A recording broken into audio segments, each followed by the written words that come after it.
Hello दोस्तों, क्या हाल चाल है। उम्मीद करता हूँ कि ठीक ठाक होंगे। आज की वीडियो में मैं बात करने जा रहा हूँ एस पास पे कि जो सिंगापुर में स्टूडेंट्स होते हैं अपनी स्टडी ख़त्म करने के बाद एस पास कैसे अप्लाई कर सकते हैं। क्योंकि ज़्यादातर स्टूडेंट यहाँ पे पैसा कमाने ही आते हैं कि यही सोच के कि स्टडी के बाद आगे एस पास या वर्क परमिट वहाँ पे लगवा लेंगे। कुछ बहुत कम होते हैं जो अपने स्टडी का गैप कवर करने आते हैं सिंगापुर में। तो यहाँ पे जो सिंगापुर में एस पास लगवाने के दो तरीके हैं। एक तो ये है कि आप यहाँ पे एजेंट के पास जाओगे। यहाँ पे एजेंट होते हैं, ऑफिस बने होते हैं। आप एजेंट के पास सीधा जाओगे और वो आपको बता देगा जो भी कंडीशनें होती हैं एस पास की। वो आपको बता देगा ये कॉस्ट इतनी है इसकी, और सैलरी और कंपनी जो भी फैसिलिटी आपको दे रही है वो आपको बता देगा अच्छे से। और आपको काफ़ी बता देगा कि इतने इसका इतना कॉस्ट आएगी, इसका इतनी आएगी, क्योंकि अलग अलग खर्चा होगा और उसके डिपेंड खर्चे पे ही उसकी सैलरी डिपेंड करती है। जो ज़्यादा खर्चे वाला बताएगा उसकी सैलरी ज़्यादा होती है, जो कम। और ओवरऑल 8 से 10 हज़ार का खर्चा है एस पास का, अगर एजेंट के पास अप्लाई करोगे तो। अगर और दूसरा रास्ता ये है कि जब आप स्टडी कर रहे होगे, स्टडी के टाइम आप कोशिश करना कि ऐसी जगह काम करो कि कोई बड़ा रेस्टोरेंट या बड़ी कंपनी हो जहाँ पे बहुत सारा और स्टाफ काम कर रहा हो। क्योंकि अगर उनके पास और ज़्यादा स्टाफ वाला आप वहाँ काम कर रहे हो तो उनके पास एस पास का कोटा भी उनके पास ही होगा। ये एक सिंगापुर में बहुत दिक्कत रहती है कि एस पास का कोटा बहुत लिमिटेड होता है। कोई भी शॉप है, मॉल, जो भी कुछ भी है, कि कोई भी फील्ड में आप काम कर रहे हो तो उनको उसके पास एस पास का कोटा हर बंदे के पास हो ये ज़रूरी नहीं है। क्योंकि गवर्नमेंट का रूल है, कोई भी बॉस ऑनर है किसी भी चीज़ का, वो अगर पहले 9 सिटीजन को उनको काम देना पड़ेगा, फिर उसके पास एक एस पास का कोटा होता है।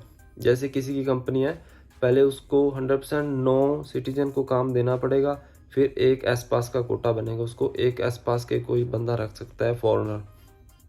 तभी थोड़ी एस पास की दिक्कत रहती है। हो सके तो आप कोई ऐसी जगह ही काम करो जिसके पास कोटा हो। बाद में उसको आपकी स्टडी जब ख़त्म हो जाएगी, बाद उनको उसके पहले ही काम कर रहे थे तो उनको बोल दोगे कि मेरा एस पास यहीं पे अप्लाई कर दो, मैं यहीं पे काम करूँगा।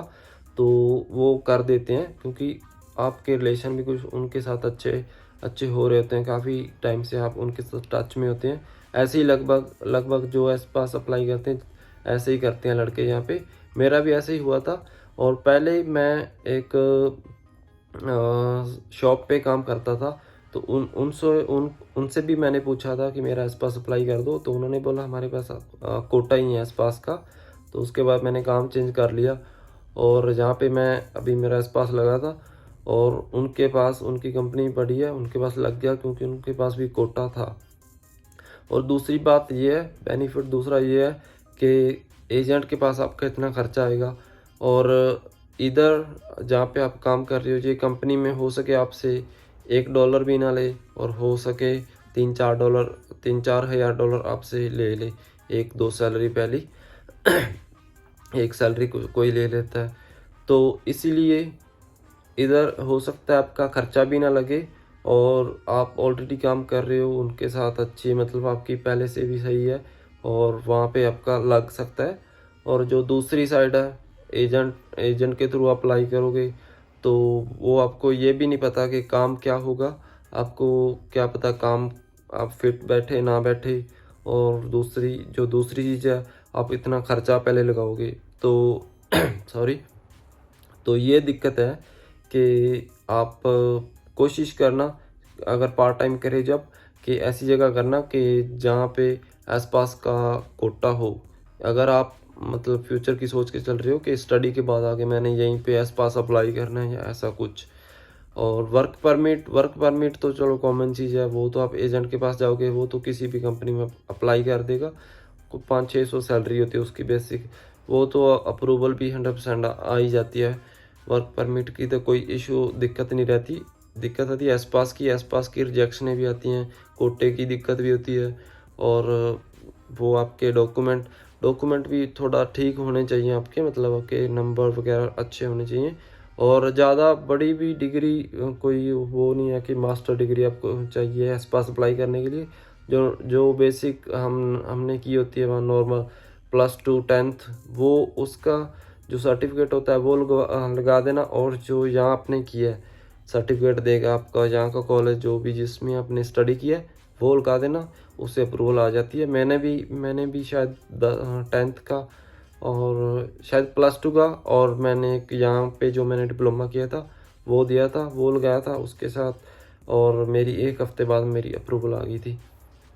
तो मेन मैसेज तो यही था कि आप कोशिश करना ऐसी जगह काम करना जहाँ पे उनके पास कोटा हो, तो वो आपका अप्लाई भी कर देंगे, शायद आपका खर्चा भी ना हो। तो हो सके तो चैनल को सब्सक्राइब कर लेना। आज की वीडियो में यही था। Thank you for watching. And कोई और आपका कुछ सवाल वगैरह कुछ भी हो, आपने कुछ पूछना हो, किसी पे वीडियो कोई और टॉपिक पे बनानी हो जो आपको कुछ कन्फ्यूज़न है किसी चीज़ की, तो वो आप कमेंट में बोल देना, कमेंट कर देना, तो मैं उस पर भी बना दूंगा जितना मेरे को पता है, कोशिश करूँगा कवर करने की। तो अभी के लिए बाय, थैंक यू।